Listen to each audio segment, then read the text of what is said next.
И денешното рочиште за случајот со родилката од Дебар Јилдис Веапоска се одложи за следниот понеделник.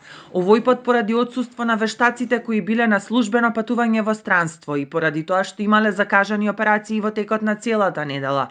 Овие вештаци на барање на судот имаат изработено супервештачење кое допрва треба да биде презентирано, а во кое опишано е што се случувало после царскиот рез и дали имало лекарска грешка поради која Веапоска на пораѓајот во Струшката болница остана без матка, јајник и бубрек.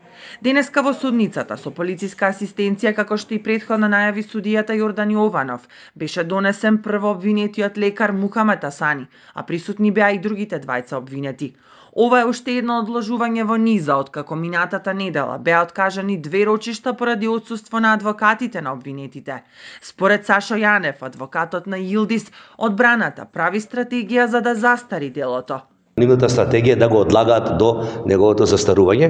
Уште еднаш ќе ви кажам, овој начин на одбрана не е адвокатура, овој начин на одбрана не значи дека ќе успеат во тоа. Јас длабоко верувам дека овој суд ќе донесе законита пресуда и ви уверувам дека таа пресуда ќе биде осудителна.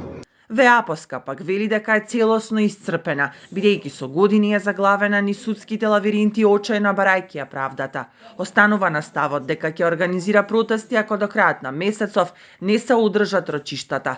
Ако нема одлука до крајот на овој месец и ако не продолжи судењето и ако вака се одлагаат сите рочишта, ќе морам да закажам протест и да има протест пред судот, и тој протест ќе трае секој ден од 8 до 16 часот, се додека не заврши судењето и се додека не се донесе пресуда во овој суд. Овој судски процес стартуваше во 2022 година, а досега се сменија 2 судии поради пензионирање.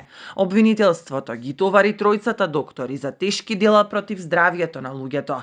Делото застарува во август 2026 година.